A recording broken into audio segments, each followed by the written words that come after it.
بسم اللہ الرحمن الرحیم۔ السلام علیکم۔ پرانے زمانے کی بات ہے کہ ایک دن بادشاہ کا گزر ایک راستے سے ہو رہا تھا۔ راستے پر جاتے ہوئے بادشاہ کی نظر ایک مزدور پر پڑی۔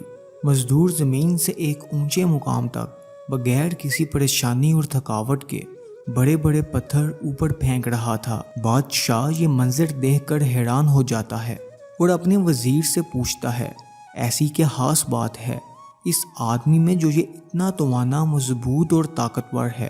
وزیر کچھ دیر غور سے سوچ میں پڑ جاتا ہے اور پھر قدرے وثوق سے جواب دینا شروع کرتا ہے۔ عالم پناہ، جان کی ایمان چاہتے ہوئے بالکل یقین سے کہہ سکتا ہوں کہ یہ مزدور گھریلو نچاکیوں سے بالکل بے خبر ہے۔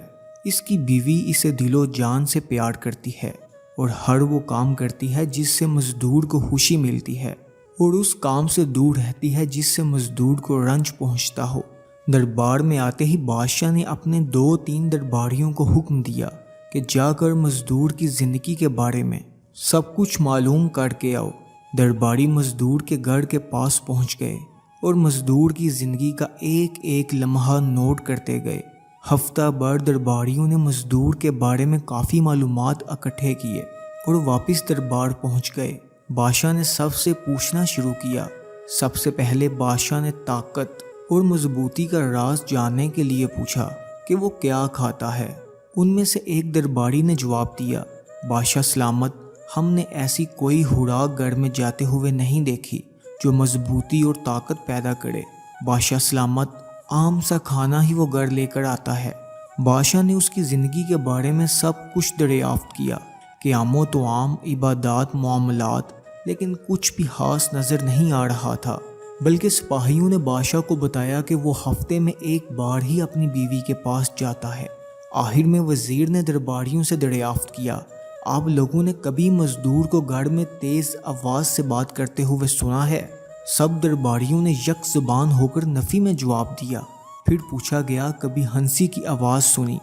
سب درباریوں نے ایک بار یک زبان ہو کر ہاں میں جواب دیا۔ وزیر نے بادشاہ سے اجازت مانگی کہ میں کچھ وقت لے کر مزدور کی بیوی کو اس سے بدظن کرنا چاہوں گا، اس کے بعد آپ دیکھ لینا، وہ کام تو کیا صحیح طرح سے چلنا بھی بھول جائے گا۔ بادشاہ نے اجازت دی۔ وزیر نے روپیہ پیسہ دے کر ایک خوبصورت نوجوان کو مزدور کی بیوی کو ورگلانے کے لیے بھیجا۔ مزدور جب مزدوری کرنے جاتا تو خوبصورت نوجوان مختلف قسم کے تحفے تحائف لے کر مزدور کی بیوی کو دیا کرتا تھا۔ مزدور کی بیوی بے راہ روی اختیار کر گئی۔ اب مزدور کی بیوی مزدور سے میٹھے منہ بات کرنا بھی گوارا نہیں کرتی۔ دونوں میاں بیوی کے درمیان ان بن شروع ہوئی۔ مزدور پر جیسے غم کے بہار ٹوٹ پڑے۔ اب وہ محنت مزدوری اچھی طرح سے نہیں کر سکتا تھا، اب وہ کمر پکڑ کر کام کرتا تھا۔ وزیر نے بادشاہ سے کہا، اب مزدور کی حالت دیکھنے چلتے ہیں۔ دونوں اس جگہ چلے جہاں مزدور کام کر رہا تھا۔ بادشاہ اس کی حالت دیکھ کر حیران رہ گیا۔ اب وہ ایک پتھر اٹھانے میں دقت محسوس کر رہا تھا۔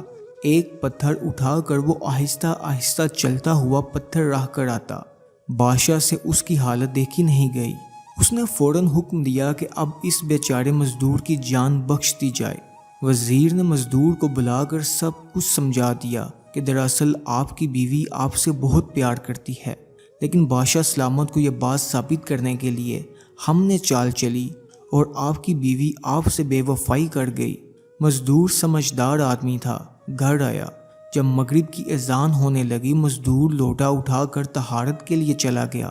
راستے میں جان بوجھ کر اس نے لوٹا گرا دیا۔ لوٹا ٹوٹ گیا۔ مزدور دہاڑے مار کر رونے لگا۔ بیوی نے جب شوہر کے رونے کی آواز سنی تو فوراً وہاں پہنچی۔ شوہر سے پوچھنے لگی، کیوں رو رہے ہو؟ شوہر نے جواب دیا، لوٹا ٹوٹ گیا ہے۔ بیوی حیرانی سے کہنے لگی، اس میں رونے کی کیا بات ہے، نیا لوٹا لے لینا۔ شوہر اب لوٹے کے ٹکڑوں کی طرف اشارہ کرتے ہوئے کہنے لگا، میرا اس لوٹے سے پردہ ختم ہو گیا تھا، اب دوسرے لوٹے کے سامنے خود کو بے پردہ ہونے کی وجہ سے رو رہا ہوں۔ بے شک لوٹے اتنے مہنگے نہیں ہیں، پر میری عزت تو مہنگی ہے نا۔ بیوی بھی سمجھدار تھی، فوراً اپنے میاں کا اشارہ سمجھ گئی اور اپنے میاں کے قدموں میں گر کر معافی مانگنے لگی اور یوں مزدور اب دوبارہ توانا، مضبوط اور طاقتور بن گیا۔ بیویاں اپنے شوہروں کی طاقت ہوا کرتی ہیں۔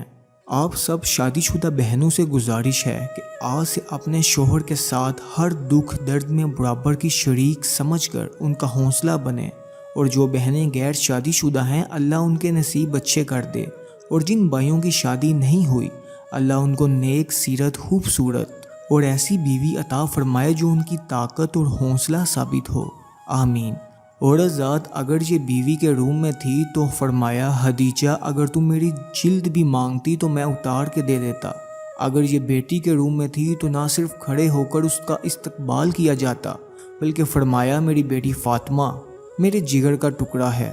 بہن کے روم میں تھی تو فرمایا کہ بہن تم نے خود آنے کی زحمت کیوں کی، تم پیغام بھجوا دیتی میں سارے قیدی چھوڑ دیتا۔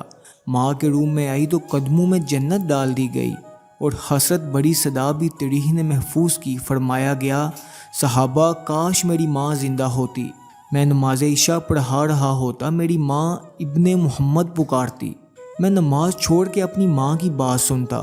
عورت کی تکلیف کا اتنا احساس فرمایا گیا کہ دوران جماعت بچوں کے رونے کی آواز سنتے ہی قرآن مختصر کر دی۔ جس عورت کو ماں ہونے کے باوجود میلے میں بیچ کر بیٹے رقم بانٹ لیتے تھے، جس عورت کو شوہر کی میت کے ساتھ جلا دیا جاتا تھا، باپ بیٹی دفن کر کے فخر محسوس کرتا تھا، اسلام ہے جس نے اس عزت و تکریم دی۔ لیکن موجودہ معاملہ مرد و عورت کی لڑائی یا حقوق کا ہی نہیں، یہ سارا تماشا ہمارے رشتوں کے تقدس کو پامال کرنا ہے۔